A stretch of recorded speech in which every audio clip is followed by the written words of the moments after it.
Assalamualaikum warahmatullahi wabarakatuh. Kita coba menjawab pertanyaan yang sudah masuk ya. Di antaranya, bagaimana hukumnya memberikan zakat kepada ustadz, masjid, dan lain sebagainya? Oke, kita membahas masalah ini ya, kita bahas. Jadi, biasanya pertanyaan seperti ini yang menjadi pembicaraan atau pembahasan itu ketika momen zakat fitrah ya. Padahal zakat itu kan tidak hanya zakat fitrah saja ya. Bahkan zakat mal itu lebih besar. Seharusnya yang menjadi poin khusus ya, itu ketika zakat mal ya. Karena tentu jumlahnya lebih besar daripada zakat fitrah. Oke, kita bahas di sini ya. Tentang masalah kiai, ustadz, masjid, madrasah yang dikategorikan sabilillah ya. Jadi di dalam pendapat madhab 4 ya, atau di kaul madhab, itu mengatakan bahwa sabilillah itu hanyalah orang-orang yang perang membela agamanya Allah saja ya. Jadi di luar orang yang perang itu tidak boleh dikategorikan sebagai sabilillah. Jadi termasuk guru ngaji, ustadz, pembangunan pondok, madrasah, masjid, dan lain sebagainya itu tidak dalam kategori sabilillah. Jadi kalau menurut pendapat madhab 4 ya, itu memang nggak boleh zakat itu diberikan kepada guru ngaji dan lain sebagainya.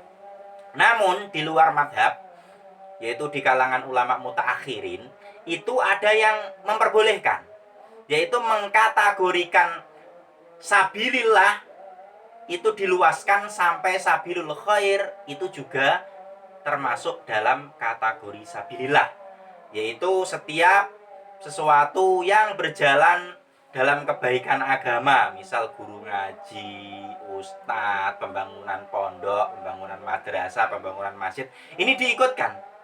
Namun pendapat ini adalah pendapat mutaakhirin, dan pendapat ini adalah pendapat yang dhaif, karena di kitab-kitab mazhab klasik ini nggak ditemukan. Pendapat itu biasanya adanya itu di kitab-kitab tafsir yang dinukil oleh biasanya Ar-Razi ya, yang menukil dari Al-Qafal, yang Qafal sendiri itu menukil dari Ba'dul Ulama. Dan Ba'dul Ulama itu nggak diketahui. Jadi cuma sekedar Ba'dul Ulama gitu aja. Dan pendapat Qafal itu ditulis ada di kitab-kitab tafsir mutaakhirin saja. Di kitab mazhab klasik nggak ada.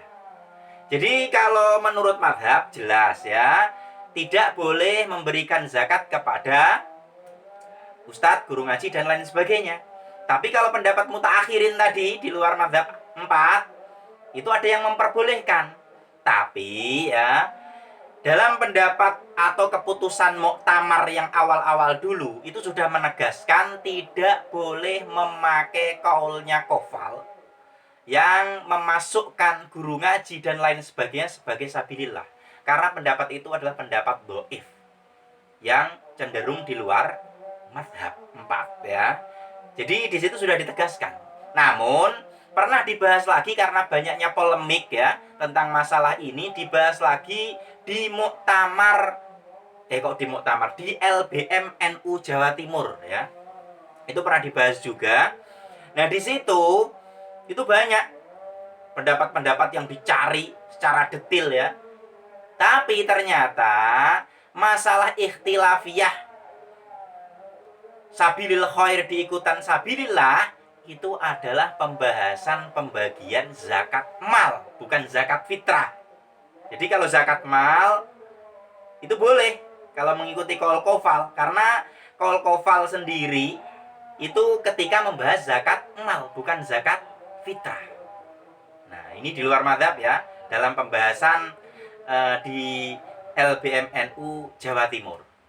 Dan di situ ditegaskan keputusannya itu bahwa kalau mengikut ikhtilaf ini itu di luar zakat fitrah.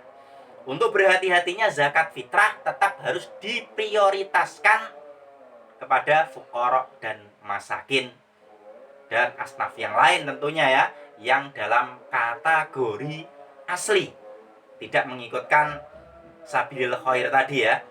Nah, seperti itu dari keputusan LBM NU Jawa Timur. Tapi kalau zakat mal mungkin bisa ya diarahkan ke situ karena ikhtilafnya itu membahas tentang masalah zakat mal. Tapi kalau zakat fitrah tidak ada ikhtilaf di dalam masalah sabilillah menuju ke sabilil khair. Terus ada pertanyaan seperti ini biasanya itu. Sekarang itu fakir miskin kan jarang ya. Ada alasan yuk. Masa diberikan fakir miskin nyarinya aja susah sekarang itu. Loh, kalau memang fakir miskin itu cuma ada satu misal ya. Terus zakat fitrah itu ternyata terkumpul sekampung itu 10 karung. Ya udah diberikan kepada orang satu itu. Di kitab-kitab seperti itu. Kalau memang adanya satu, dikasihkan aja ke fakir miskin satu itu. Biar apa? Biar dia jadi kaya. Memang tujuannya seperti itu kan. Biar orang miskin ini bisa merasakan kaya seperti halnya orang lain, gak miskin terus. Misal dia itu nggak bisa beli motor, biar berasnya dijual untuk beli motor.